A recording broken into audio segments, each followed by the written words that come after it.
Hey sis, each month inside Entrusted Women University, we feature a brand new interview. You can watch the full interview only in Entrusted Women University, but you can check out this snippet right now. And at this about the same time, the thing that has um, inspired me and helped me the most was discovering this scripture. And I might have said this to you before too. It's Galatians 6:4, that spoke really to the distractions that I would find myself in, looking at what other people are doing. Mm-hmm. This person is publishing. This person's a bestseller. This Kia Stevens has started Entrusted Woman. So and so is doing. You know how we can see everybody. It can appear that everybody else is doing all this amazing stuff, but this scripture said caught my attention because it says this. It's in the New Living Translation. It says, "Pay special attention to your own work, Patricia." That's the NLT translation. And then you'll get the satisfaction of a job well done. And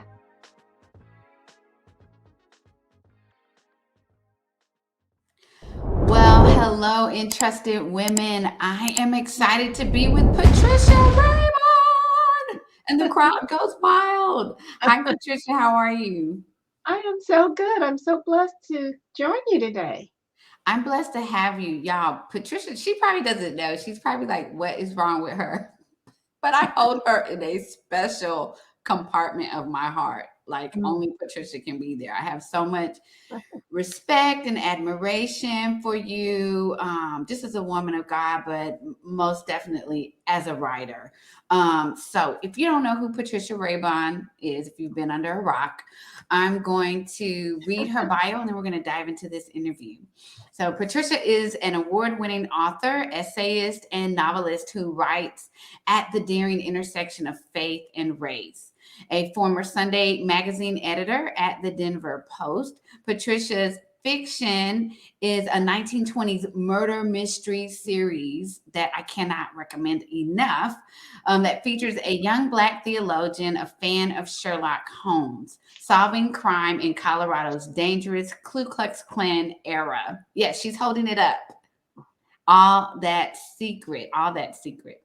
Um, is secret, excuse me. The series, the debut title, All That Is Secret, was a Parade Magazine Fall 2021 Mysteries We Love pick and a masterpiece on PBS. I didn't know it was on PBS. Oh my gosh. Best mystery books of 2021 as recommended by best-selling authors. It was also picked by NBA All-Star and MVP Steph Curry as his literary book club selection. Literati. That's how they. Literati. Oh, I'm not cultured. Literati book club selection for Women's History Month in March 2022. And now the next book, if you haven't got the first book, you need to get the first book. You'll read through it very quickly. The next book is, oh, look, you have it. This is Can I an have that? this is an advanced reader copy. I want one. Okay, Double the Lies, the series sequel, is set to release on February 7th, 2023. A lifelong Colorado resident, Patricia and her husband, Dan, a retired educator, live near Denver. They have 2 grown daughters, 1 son-in-law, 5 grandkids, and a kind dog named Max. Wonderful. Welcome, Patricia.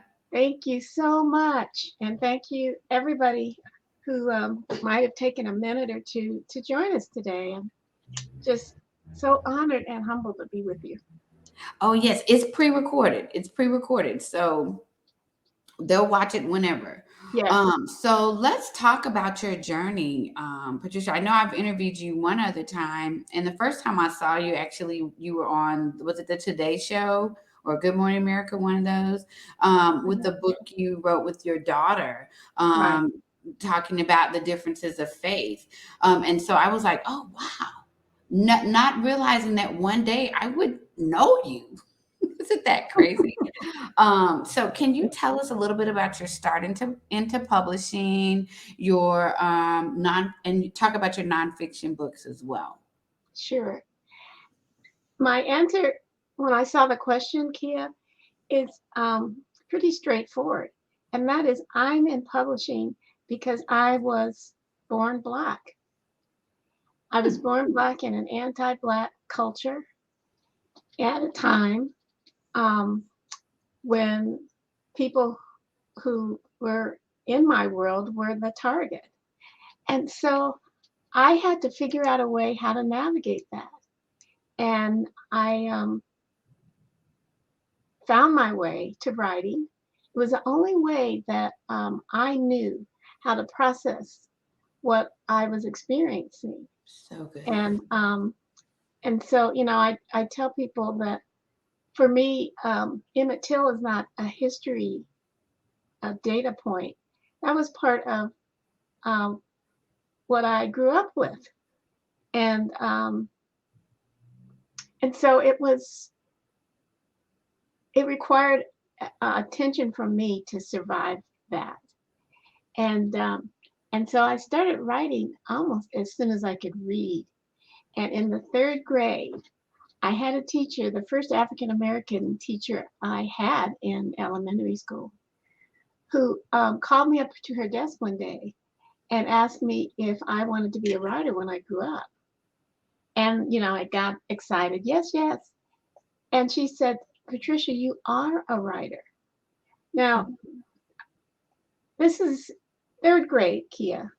And I know a lot of your viewers who are published or aspiring authors heard probably similar kind of stories from people early in their lives who affirmed the journey.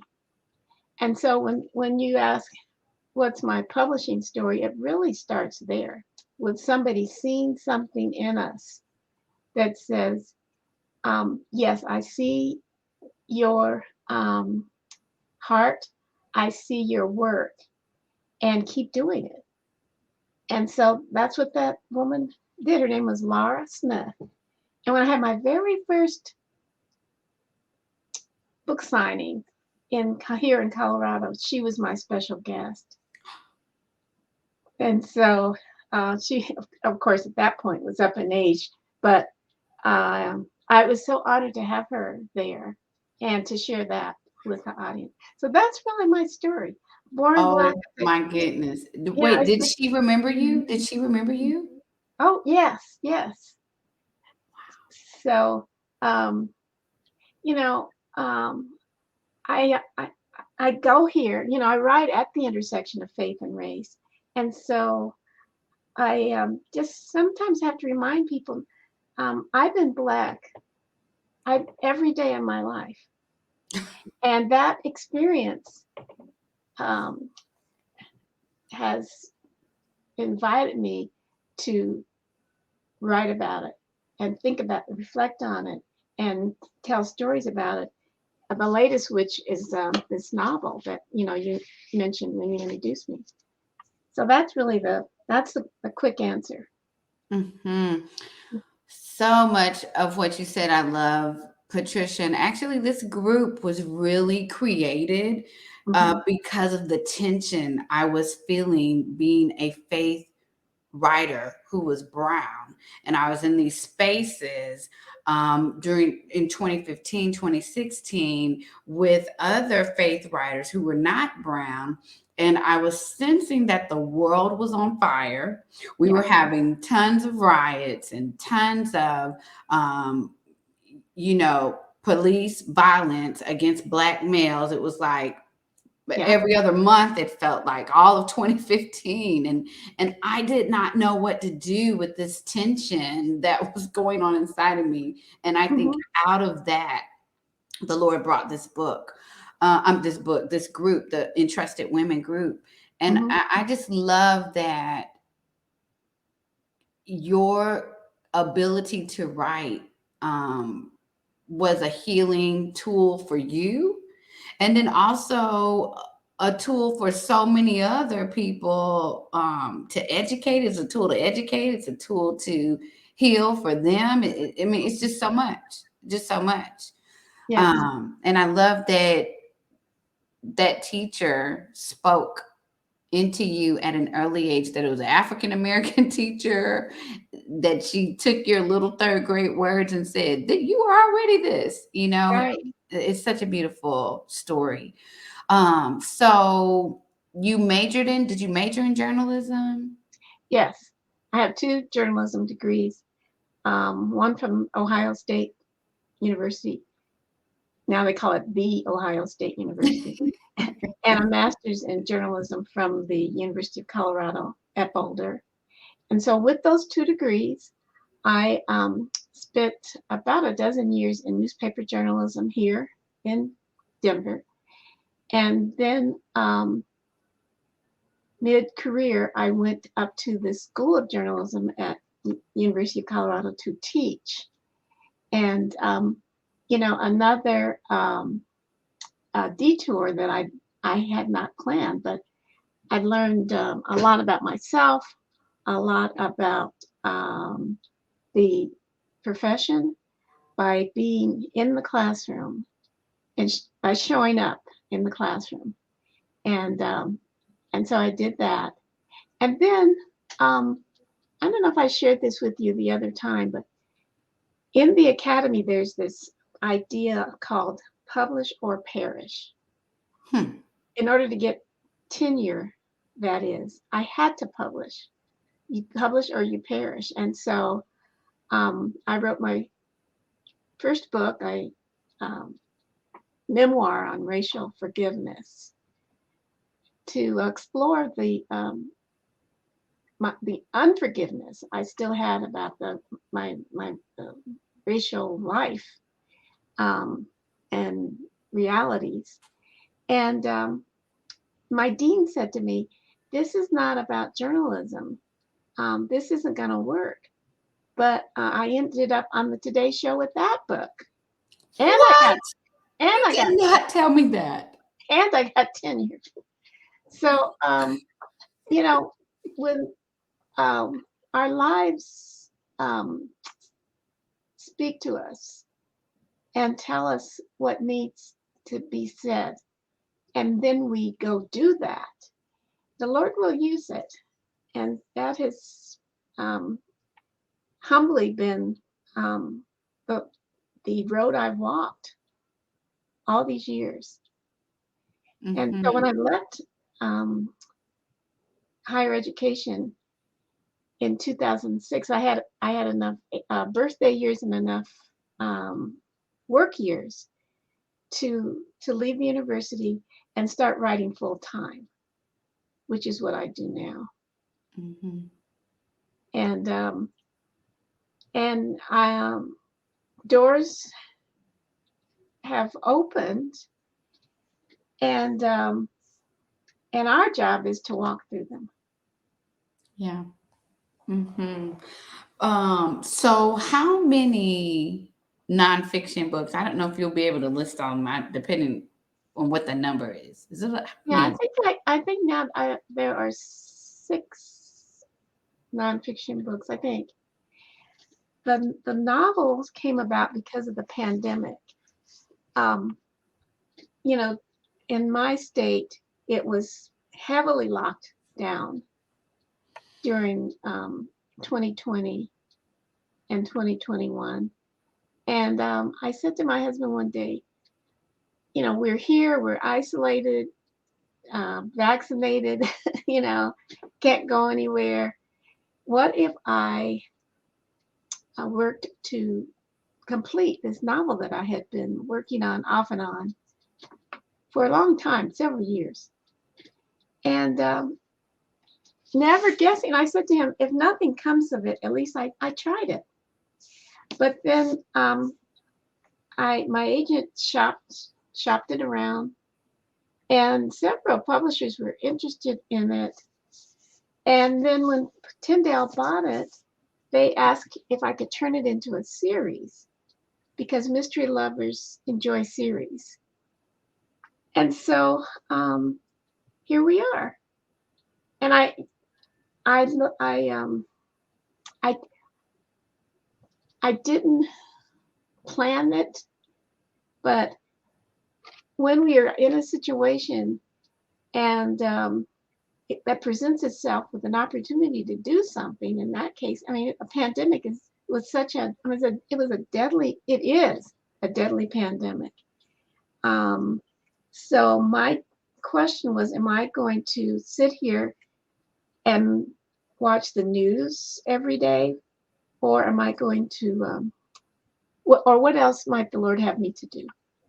And so I gave myself over to the task of trying to write a novel. And as I said, and here we are. And here we I love are. that. I love that. Around that time, I remember I was taking walks every day Mm-hmm. at noon. And on my walks, I would listen to this podcast called How I Built This by Guy Raz. Love it. Yes. Are you familiar with the podcast? Yes. Yes. Okay, and so for those of you who are not, he interviews idealists and innovators and entrepreneurs Entrepreneurs. Yes. to hear their story. And so during this time, he was interviewing a lot of people, a lot of business owners, and asking them, "What are you doing to pivot?" And the tenor of those conversations was basically that if you don't pivot during this time, you're going to die. Your business is going to die. It's going to shrivel Mm-hmm. up and die. If you have a business or a restaurant that's centered around people coming in and sitting down, and that's not happening for however long, you're not going to make it. And so, as I was listening to all these business owners talk about how they were going to pivot and everything, it was invigorating me, Yes. to say, Kia, how are you going to pivot? How are you not going to let this kill you? And that's when we ended up doing the online conference. Never did an online conference before. Yeah. And that's what I hear you saying also. Or it sounds like, I could sit here and shrivel up and be depressed, or I could pivot. And Right. it seems like you pivoted from nonfiction to, let me go ahead and dabble in or stop playing around with this little novel here and let's do it for real. Let's give it a go. That's what Yeah. it seems like you're saying. Right. Um, with no extra expectations on myself, I um, aim for excellence because that matters. And so I wanted to give it my very best. I had always read about fiction because I love the format. And so I challenged myself to sit down at the keyboard and get it written and finished, and then do the next thing, which is release it into Mhm, the world. And mhm, I called my agent and I said, I know this sounds crazy, but I wrote a murder mystery. And he read the first chapter too. He said, I love this. Now I want you to send it to a fiction editor and let's get her take on it. I worked with a fiction editor for about a month and a half. And then after that process, then he sent it out to shop around. And about the same time, the thing that has um, inspired me and helped me the most was discovering this scripture. And I might have said this to you before too. It's Galatians 6:4, that spoke really to my the distractions that I would find myself in, looking at what other people are doing. mhm, This person is publishing. This person's a bestseller. This Kia Stevens is started Entrusted Woman.